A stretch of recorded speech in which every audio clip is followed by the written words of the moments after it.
It's Sunday, October 16th, 2016.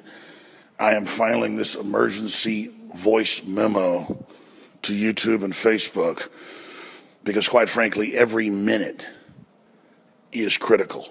Time is of the essence with what I'm about to reveal to you. Now, much of what I'm about to say is public knowledge, and you're going to be saying, Alex, tell us something we don't already know. And in that lies the key to what I'm trying to get people to think about here. Joe Biden on Wednesday came out, the vice president, and said, we're going to launch a giant cyber attack against the Russians because we say the Russians have been involved attacking the Democratic Party and this election. No proof, no nothing. And it was the political CIA controlled by Obama that came out and backed up Biden, not the NSA that would be over the actual cyber attacks and revealing who supposedly is behind it or who isn't. So they come out and they pre-program the public that the Russians are our enemies and that we're going to have a war with Russia, and they're trying to get no-fly zones in Syria, and they're asking Congress for the authority to hit Russian military hardware that is inside Syria. The bottom line is this: a state of war between the United States and Russia now exists because doctrinally NATO 3 months ago and the Pentagon 3 months ago, as well as Hillary 3 months ago, all came out and put it on paper, but also said it, that if Russia cyber attacks us, our doctrine is to hit them with another cyber attack or to physically attack them militarily, not in a cyber way. Now they come out 2 weeks ago and say, oh, we have proof the Russians hit us, but never produced the proof. Then a week and a half later, Biden comes out, as I mentioned, and says, we're going to hit the Russians really big in the next few weeks. This is clearly to disrupt our elections. But did you hear what I just said? We are in a state of war with the Russians right now. And I have the clips from C-SPAN, we've played them on the radio, with the chairman of the Joint Chiefs saying, you're asking me to strike Russian targets, that will start a war with Russia, give me that order and I'll follow it. And then Obama was meeting at the White House Friday with the top generals, developing some secret strategy to carry this out. I mean, this is all in the news, is what I'm telling you. And we're sitting here watching this unfold, and you can clearly see what's happening. They're going to launch a cyber attack on Russia, probably have groups inside Russia so they can blame Russia, launch another attack back on the U.S. in the week before the election to create this whole new Red Scare hysteria to be projected onto myself, Donald Trump, and others who thousands of times a day in major newspapers, they accuse him of being a Russian agent.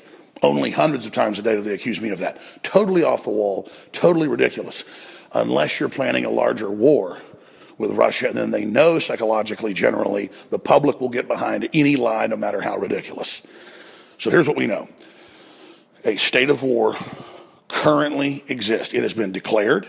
It has been announced, not legally via Congress, but that power has been transferred to the permanent bureaucracy, to the Cyber Command, the Joint Command, Northcom, CENTCOM, the whole nine yards. And now they're announcing that they're moving forward. The physical troops, the missiles, they're moving up to the borders with Russia. Proxy jihad armies have been brought into Europe by the millions and the hundreds of thousands here. 80% of them are military-age men, even according to Interpol. They're sleeper cells in case the states, counties, and cities somehow get back control of the hijacked federal government. They will then activate the sleeper cells as a destabilization campaign, as well as the communist cells and the Black Lives Matter cells that have been given billions of dollars the last few years and have been prepared to shoot and kill police and burn down cities. The beta testing you've seen has been just that. Let's say a 1 on a Richter scale. The communist destabilization attacks you will see once they actually launch them would be a 10, conservatively. Ladies and gentlemen, we are completely surrounded. We are completely infiltrated. But to quote a famous general from the Korean War, good, we can attack in all directions. We have the moral high ground. We have the facts on our side. We have a lot of people in the government, in the military, and the security apparatus that know exactly what's happening because that's their job.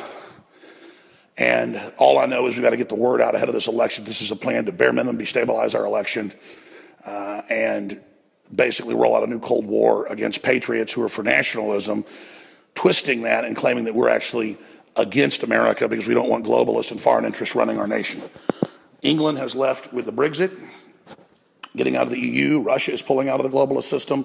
The United States is pulling out, and that's why General Milley, the head of the Army, a week and a half ago, chillingly said, you can pull it up, it was in the Army Times, you think you're going to have the EU collapse? You think Russia's going to stay out of this system? You think we're going to put up with Brexit?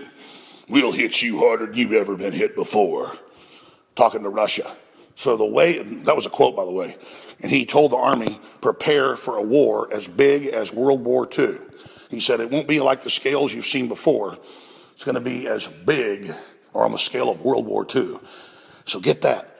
They're getting our military lined up with the cover story that if you're against world government and all the rest of this garbage, that somehow you're a Russian spy because you don't want to be in the unelected EU, or because Russia doesn't want to be part of it, or because we don't want to be part of it. Right as they announced the fact that Deutsche Bank is about to go under and the global depression is about to expand. That's why they've got to get this crisis launched first, to blame the collapse on the war and the Russians.